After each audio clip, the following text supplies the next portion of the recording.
What up, y'all? Welcome to Roll on the Bottom podcast. I'm your host, Zach Moore. Hope you are doing well today. Hope you're able to watch some NASCAR racing this past weekend at Homestead Miami Speedway. I thought we had one great race in the truck race, I felt like, one good race in the cup race, and then one okay race in the Xfinty Series race. I thought the truck race was easily the best race of the weekend, in my opinion. I didn't think the truck series could do that type of racing. It was fun. It was clean. Only two natural cautions. And then the two stage breaks. But look, guys, I think Homestead Miami Speedway should rename the track Kyle Larson Speedway, guys, because he was a show. You were always wondering, where's Larson at? Where is he running? Is he running towards the wall, right? The truck race, I think Corey Heim was the better truck. He was definitely faster. I think Larson had the third best truck. I thought Lang Riggs was a better truck than Larson. Because the way Corey Heim was able to run the race is that Corey Heim didn't need to run the wall. He didn't need to run the wall to make speed. And Larson was trying not to run the wall early in this race. But then he realized he had to at the end of this race, where we saw a great finish there. And it was all due because Lang Riggs, Kyle Larson racing hard on lap 91. Larson tries to slide job Lang Riggs. It doesn't work out. It fails. And Larson gets into Lang Riggs, and Larson almost spins out Lang Riggs. And then that just turned into, oh, wow. I didn't think Larson was able to get back up there. It was only going to be around 40-ish laps to go when they restarted. And really, that final restart, he's back. Larson's back there. He's not really making much progress. And Corey Heim was just so much faster. I felt like Corey Heim was not going to get beat.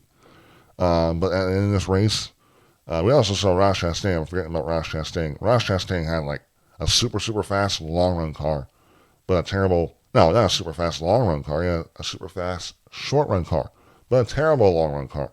He was fast for 20 laps. He would stretch his lead out to about a second and a half, maybe almost 2 seconds, and then you just see Corey Heim slowly reeling back in to pass him. But during that time, it's really, Corey Heim's race to lose. Lang Riggs is keeping him honest. And then finally, Larson starts to make some passes, and Larson is running his line, running right up, an inch or two off the wall. He is just hauling the mail. Multiple tenths faster than the trucks he's running around. He's just ripping. He's flying. But the laps are winding down, and I think around maybe 15 laps to go. He's coming. Larson is coming, but we're it's not enough time left. He's still I think he was maybe close to 10 seconds back. I don't exactly know, but he was multiple seconds back from Heim. But also Heim was having issues. Mechanical issues. His truck kept shutting off. And then he had to recycle it while driving to fire it back up. And then he would get going. And during this time, there was times where, he wasn't able to get it fired up quick enough, and Lang Riggs would pass him. And then he'd be able to fire it back up past Lang Riggs. And then there was times where he would lose power again, fire back up quickly enough to keep the lead. It was very odd. I think that's what kept Corey Heim from winning this race, which really stinks because Corey Heim deserved to win this race. He was better than Larson. His team was good.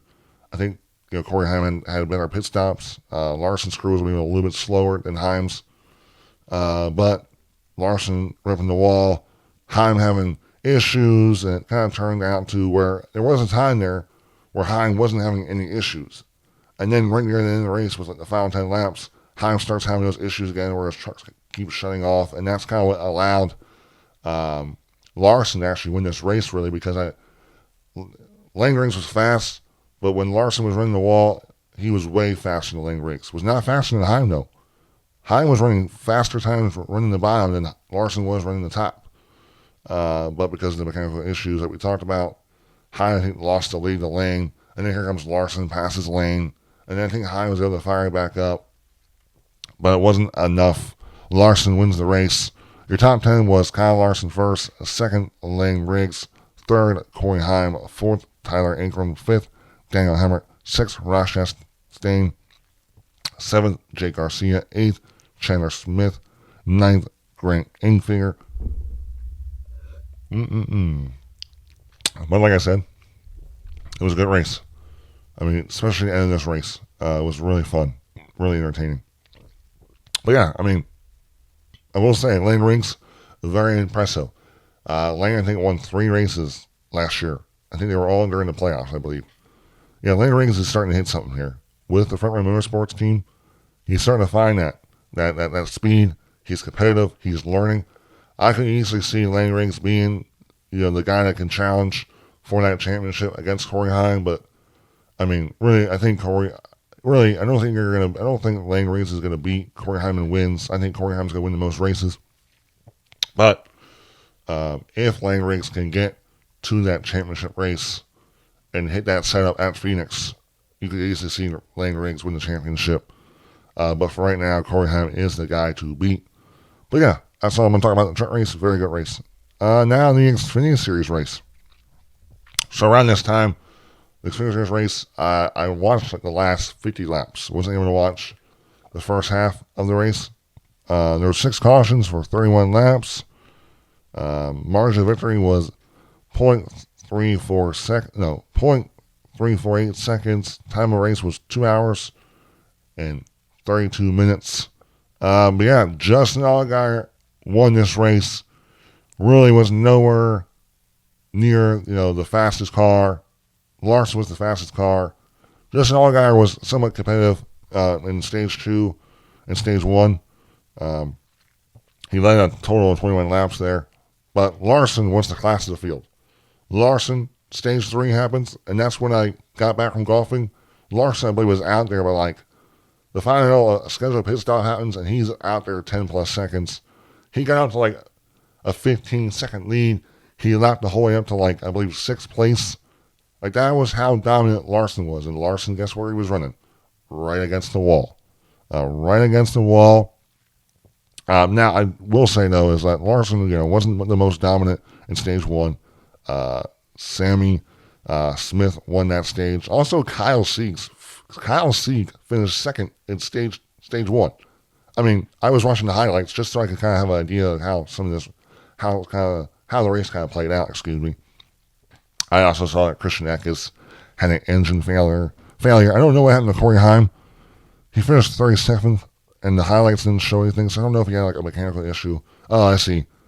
On the scoring sheet here, it said he had an electrical issue. Okay. And also the 99 of Matt Benedetto had a electrical issue. So that stinks for those 2 guys. But yeah, really this race was Larson. Larson was the best car. He was going to win this race, but with 8 laps to go, we saw the caution. It was for Taylor Gray. He spun. I think he made contact. I forget what other car he made contact with. I don't have the replay, but he spun out in the front stretch. And that's then where it turned into a restart. The final restart. Larson's the control car. I believe Mayer is behind Larson. Yes, he is. Beside Larson is Hill.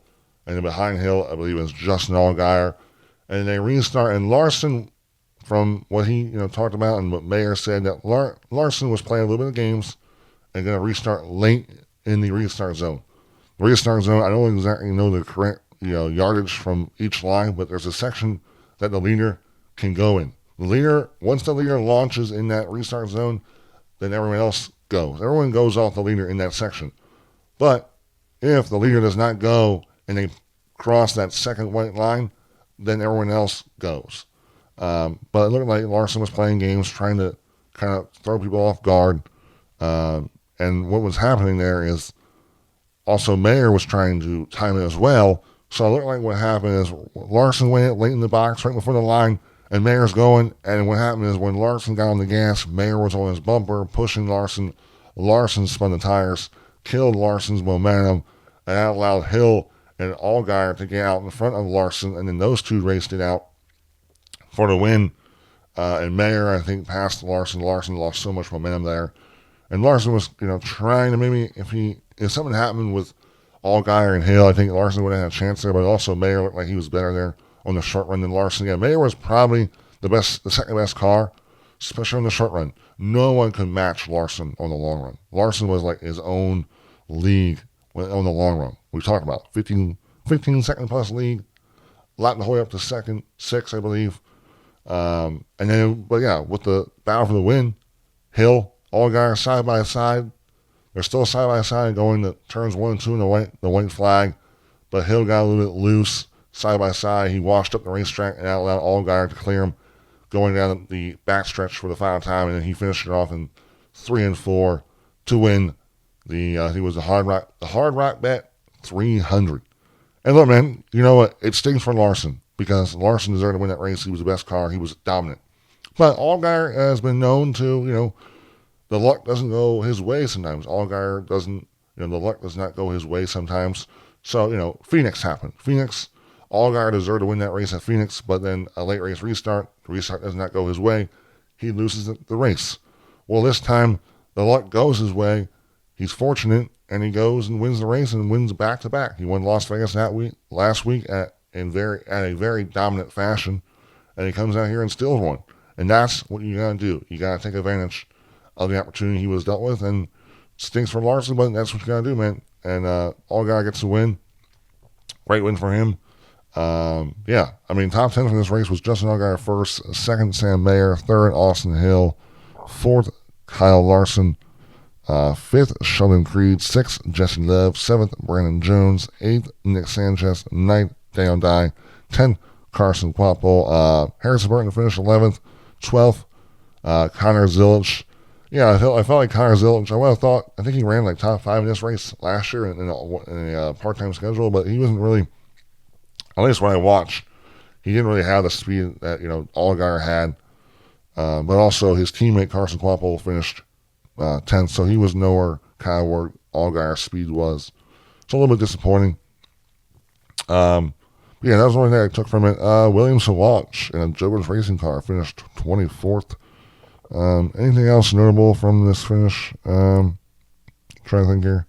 We already talked about Corey Heim and Christian Eckes. Josh Williams finished 19th. He's been sick for a long, long time. I don't know what illness he's been dealing with, but he was in this race, finished the race. That's good for him. Hopefully he's feeling better. That's really the only notable things I see from the Xfinity Series race. Kind of just brushed through it, but yeah, it was, I thought, a solid race, but Larson definitely did not make this race interesting until we got a late race caution. It does stink a little bit that Larson got screwed over because this was the race that Larson needed to win. Well, if Larson would have won this race, he would have swept the weekend. He would have been the first driver since Kyle Busch to sweep an entire weekend. Kyle Busch has swept the Bristol weekend twice. He's won all 3 races. So that's really impressive. Larson could have been the second to do it. That would have been such a Kyle Larson thing to do. I do think Larson will have plenty of opportunities, but also Larson, the Cup guys can only run 5 Xfinity Series races and 5 truck races, so maybe Larson has to wait till maybe next year. But also, with all the rumblings I'm hearing about Homestead Miami Speedway maybe moving to the championship race, I believe full-time Cup guys can't run those championship races or these playoff races. But we'll talk about the Homestead being in the championship race a little bit later. We'll get into the Cup race. Hang on. Let me just see here quickly. I don't want to miss this. Okay, yeah. Yeah, Larson led 132 laps. Sam Mayer led 22 laps, the second most. And then the truck race, I just want to see. Let me see here. Yes, Corey Heim led the most laps in 78 laps, and then Larson led the second most. Just want to make sure. I'm always fascinated by that. That kind of tells you how dominant someone was in the race by the laps he led. Yeah, Larson killed that Xfinity Series race. All right, so the Cup race. I like this little thing from Racing Reference here. Cautions, there was 4 cautions for 27 laps. Margin of victory was 1.2 seconds, and the time of race was 3 hours and 2 minutes. They say there was 27 lead changes. I don't know how they do that, if it's off green flag like racing or like pit stops, because there's a lot of lead changes that happen during pit stops. I think they add that into it. But Kyle Larson won this race. He only led 19 laps. Alex Bowman, the pole sitter for this race, led 43, geez. And then Bubba Wallace led 56 laps. But the most dominant guy in this race was Ryan Blaney. He was a freaking rocket ship, man. A absolute rocket ship. He passed Bowman early in stage 1, and he just stretched that lead out. It was insane. I was like, wow, okay. I don't even know if Larson has a chance. Everyone talks about Larson, right? I thought Blaney had easily the best short run car, I felt like, but also he was really good in the long run. I mean, barely. Bowman was kind of second there and was barely able to even gain on him. Blaney won stage 1, stage 2, went to Denny Hamlin. And yeah, speaking of Denny Hamlin, new sponsor, great run for him. But yeah, kind of what was going on here is Blaney, I would say Bowman, Briscoe, those guys were kind of running they were running the normal routine strategy, pit early, keep the track position. Larson and Hamlin were running they would run really, really long with their tires and then pit and have a tire advantage, but also they would lose their track position, but then hopefully with the tire advantage, they would, when guys are falling or fading, they would capitalize on that, having better tires. And it worked out. I mean, especially stage 2, where Hamlin and Larson on the same strategy. Blaney kind of faded there because he pit early, and they both passed Blaney. And then it was a great battle there in stage 2 with Larson and Hamlin. Hamlin etched Larson by maybe a bumper or two. Not a bumper or two, a bumper. That was fun. And that's kind of funny, not funny, but like Larson's usually the one that doesn't, he just goes. You don't usually see Larson play the tire strategy game, but Larson qualified 16th and Denny qualified 23rd. But like seeing Denny Hamlin run long with his tires, that's kind of what Denny Hamlin does. He's probably one of the best at doing that anyway. And then, I mean, the final stage, I felt like we saw Bubba Wallace. He was the guy. He would get out to a big lead with clean air. He had a really good short run car, but then he'd kind of fall off. I think Bowman ended up passing him. Hamlin, I felt like in stage 3 wasn't as dominant. He was good, but not as. I felt like some reason he kind of lost a little bit there. And then also stage 3, I'm kind of going all over the place with this. It was on lap 209. Blaney kind of lost in track position due to a bad pit stop there. I think it could have been in the end of stage 3 pit stop. At the end of stage 2 pit stop. It kind of had a bad pit stop. There was some interesting stuff that happened on pit road. We saw it looked like Logano was pulling out his pit stop, and Josh Berry was coming in, and it kind of made contact. Joey kind of spun around. Joey was not happy. That was the only big thing I felt like from pit road. But back to the whole Blaney situation, I think Blaney got up to 3rd or 4th, I believe. And he was just minding his own business, and all of a sudden, boom, but a massive smoke trail came out of his car, and the engine expired. That is his second engine failure of the year. He had one at Phoenix, and here he had no warning. And it stinks because Roush Yates makes some good engines, and I'm not sure what the issue is. I know the Toyotas last year had engine failures, but this time, is it the Fords? Ryan Blaney, man. Ryan Blaney, he was fast at Las Vegas.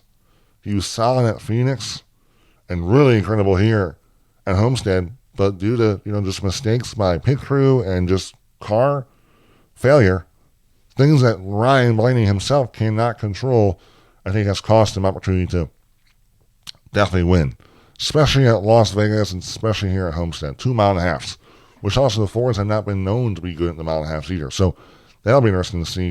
Can Blaney keep that speed up? I think as long as Blaney has that speed, he'll be fine. I think Blaney will definitely get a win down the road, but definitely a really big gut punch because Ryan Blaney led 124 laps, just smoked the field. He was kind of like Kyle Larson from the Xfinty Series race. But then, I believe if we get to the final run here, it was, I believe Bowen got out front. No, I believe Wallace got out in front of the lead. And then I think Larson was 4th or 5th there. We saw Chase Briscoe. I think he fell in the 3rd there. Hamlin was 4th or 5th. And then really to shape it up, Bowman was 2nd. He was on a rundown. Kyle Larson there at the end of the race. He ended up passing Wallace. I think Wallace got into the wall, I believe.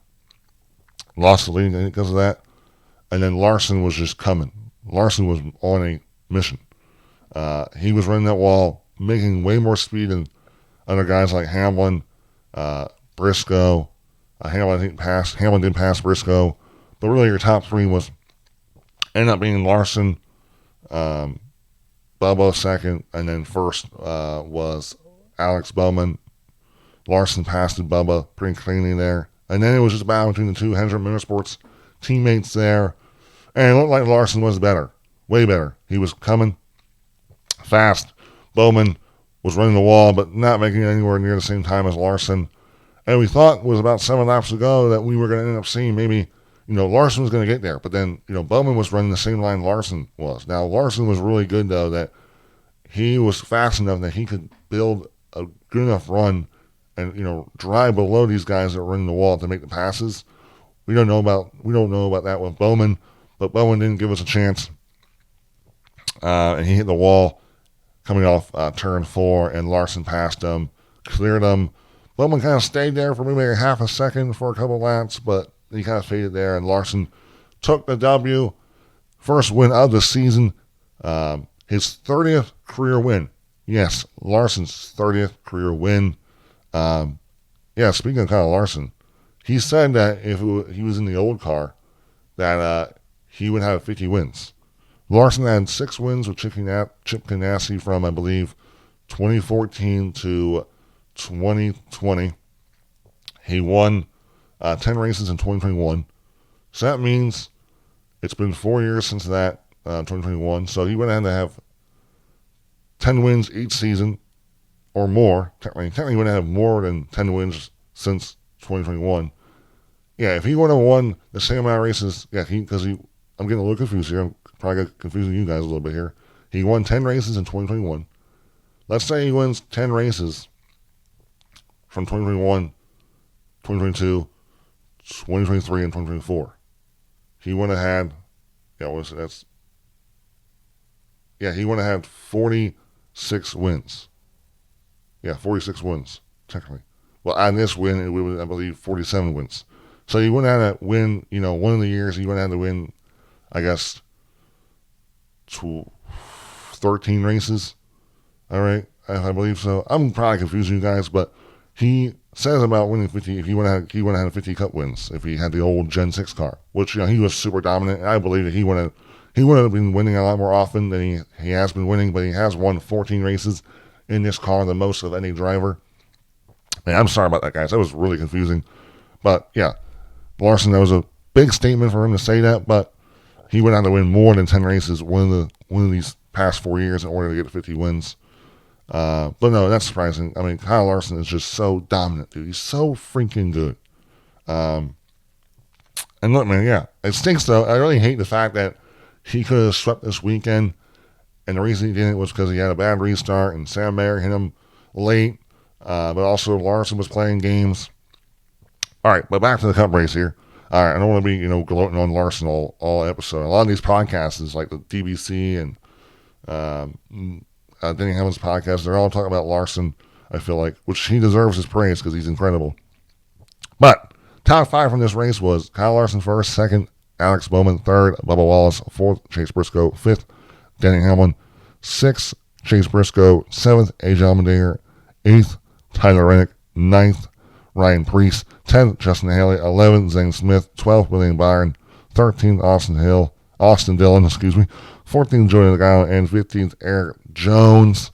Some notable things. Carson Hocevar had an engine failure. Ryan Blaney had an engine failure. Who else was in this race? Christopher Bell, I know. I'm trying to think where Christopher Bell finished 29th. He spun out. I don't know if it was a tire going down, I forget, but he spun out early. I was trying to think what stage it was. Yeah, he spun out in stage 1. Yeah, it's kind of crazy. Bell's really had a reality check, I felt like. He finished 11th at Las Vegas, but then here he spins out, finishes bad. He goes from 3 wins to, kind of realizing how hard this sport is, which I think he knows that, but, it's crazy. There's all this momentum towards Bell, is Bell the championship favorite? Till now, Bell just looks like a guy who's been struggling all year. but he has those 3 wins, so he's good. Bell's probably chilling. I think they're going to turn it around. A couple bad races, they'll find it. Martinsville's the place he won. We'll see then. Josh Berry, after winning last week, finished 17th. Chase Elliott, 18th. Chase Elliott had a penalty in this race. So when you go down pit road, you have to stay single file. And I guess Elliott got out of line, and that's a penalty. But also, Chase Elliott was trying to complain that he gave the spot back. I forget who he was side by side with, but NASCAR, by rule, you have to stay single file. Chase Elliott was not single file, and that's why he got penalized, had to start from the rear, and it seemed like he just wasn't able to really make up much time from it. I think he was a top 10 car, but finished 18th. Noah Gragson, who's really good here, finished 16th, running the wall. Jordan Logano had that pit road issue we talked about, finished 14th. Zane Smith, 11th place, great run for Zane. Zane's putting some good finishes together in that front-run motorsports car.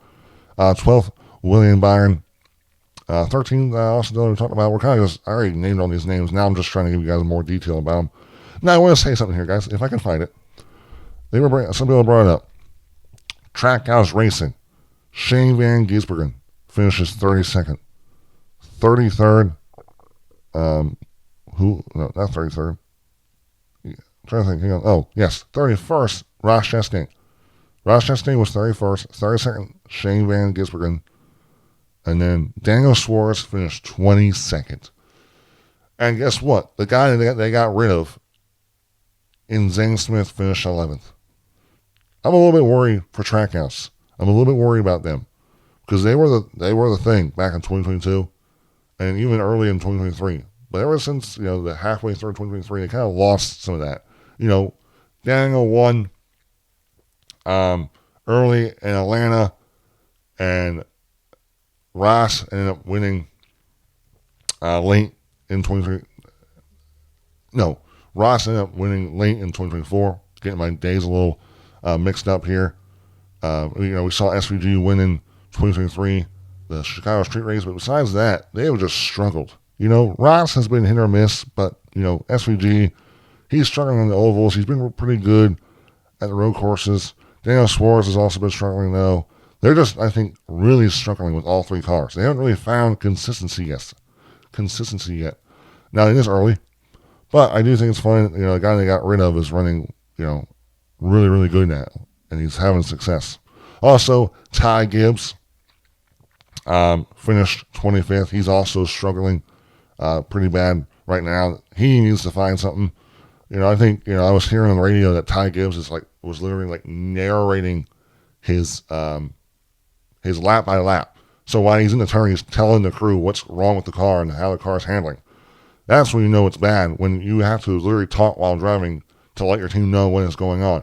So the team can visually see, oh, he's saying his car is tight. This is where he's at on part of the track. All of that stuff, man. So I would say right now, Ty Gibbs and Trackhouse, they got to find something right now, because right now they are not showing the speed that we are accustomed to seeing from those cars. All right, now we go to fan questions. First one from Still Real 96. Thoughts on rumors of championship coming back to Miami in 2026? This was a massive talking point this past weekend. I've heard a lot. I've heard that, there was drivers scheduled to come down here Tuesday, Wednesday to, I guess not pronounce, but announce that there was going to be a championship race at Homestead Miami Speedway in 2026. I think the drivers want it. I think the fans want it. Phoenix has not delivered. But also I was hearing that Phoenix, the city of Arizona is paying NASCAR $5 to $10 million to host the championship race at Phoenix Raceway. I believe Homestead Miami Speedway, Miami, the people are trying to build up revenue to hopefully then push for a championship race in 2026. So, I mean, a couple $1 million is a lot, but not a lot to NASCAR. But it must be the deciding factor to why Phoenix has been hosting the championship race. Also, you got to realize, though, guys, is that NASCAR owns both tracks. And I hate the fact that they always use this excuse, oh, wow, Phoenix is way nicer than Homestead. Well, yes, it is. But guess who owns it? Like I said, NASCAR. If NASCAR wants to make Homestead Miami Speedway like Phoenix when it comes to the fan experience, they could easily do that. They could renovate Homestead Miami Speedway to make it nice again. But some reason they don't choose to. And I get it. It seems like there's a lot more to do around Phoenix than there is Homestead. Homestead Miami Speedway is, a good bit from the city. It seems like there's a lot of like lakes and this. It's kind of like, it seems like Homestead Miami Speedway is kind of built around like a swamp. A lot of water. It's closer to the beach, though, I believe, than the Miami City. So there's a lot of factors in why Homestead hasn't hosted the championship race since 2019. The attendance was okay, I think, at the championship, not the championship race. The attendance was okay this past weekend for the Cup race, I felt like.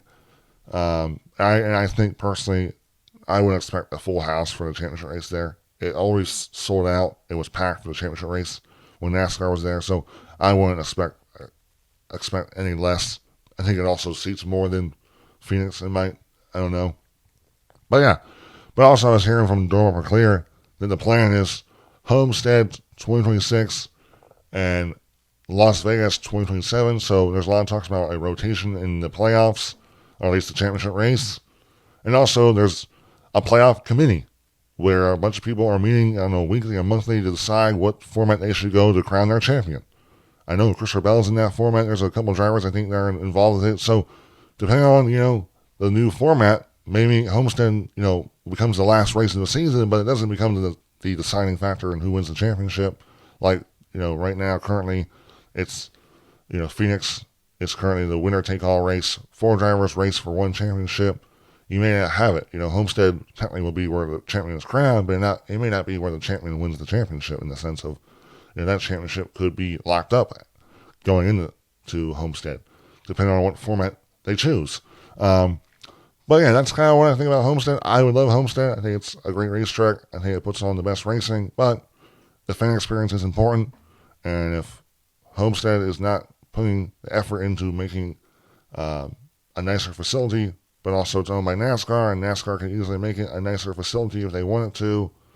There's a lot of things in there, but who knows? Who knows? There's a good chance that I wouldn't be surprised if we hear an announcement sooner rather than later about a championship at Homestead Miami Speedway. We'll see. Next fan question. I think this was from Caleb. I saw. Will Hooters ever return to racing, in your opinion? So with Hooters, there was a lawsuit. 100 Motorsports sued Hooters for I think it was $1.4 million due to sponsorship obligations not being fulfilled for Chase Elliott's sponsorship from last season. Hooters, the last time they were in the car, Chase Elliott won. So even though they're probably never going to be a part of 100 Motorsports ever again because of how this lawsuit went, at least they got a win. I think that was their first win as a primary sponsor since Alan Kulwicki drove that car. So really cool. Who knows? I think Hooters is a great brand, but I know they're struggling when it comes to the business side, as we can see with this whole lawsuit. I know they're shutting down a lot of restaurants too. But there's a lot of great personalities in the sport that Hooters really wanted to come back, and they could. And they were loyal, and they would pay their sponsorship that, they could usually come back. I think any sponsor, not any sponsor, but any team would love to have Hooters part. They're a great brand. Chase Elliott was a great personality. Stinks that probably is never going to be a thing anymore. But no, I'm not going to say they will never come back. But for right now, with everything going on, I don't see them coming back anytime soon. And then the last question was from Kellen. Thoughts on Blaney's season overall? Ryan Blaney, man, we talked about it in this episode, but Ryan Blaney has been really, really fast. But things like bad pit stops, mechanical issues, I think have cost him. And maybe some mistakes when it comes to, him wrecking, making mistakes, just being desperate. But Blaney has had speed. He's been a contender every race. I'm not sure how he did at Coda. I don't think he was that big of a contender at Coda, but every race since then, he's been a massive contender. And that's good. As long as Team Penske, Kingsbury, and Ryan Blaney fast race cars, Ryan Blaney is going to be in great and many opportunities to win races. So right now, he's kind of in a bad slump with bad luck. But I'm not worried about Ryan Blaney. This weekend at Martinsville, he was the most recent winner, won the Xfinity 500 last year for the playoffs. He's probably the best there at running that lane, that bottom lane, right against that curb. So look out for Ryan Blaney. He could add all of that bad luck this weekend at Martinsville, but I'm not really worried. He's going to win plenty of races this season, in my opinion. But overall, guys, that was the fan questions. Overall, guys, hope you guys enjoyed the podcast. We got Martinsville this weekend. They're bringing the same tire they ran last November, so hopefully some tire fall off. Hopefully a good race. Can't wait to talk about it. Stay tuned. If you follow me on Instagram, that's where I think you should follow me at, or TikTok, or YouTube, like where you're watching this, if you're watching it there, or, podcast platform. Stay tuned. I love doing this stuff, guys. I'm not the best at it. I mumble. I make mistakes, but I'm going to keep chugging along and keep having a good old time doing it. Besides that, hope you all have a good rest of your week. Goodbye.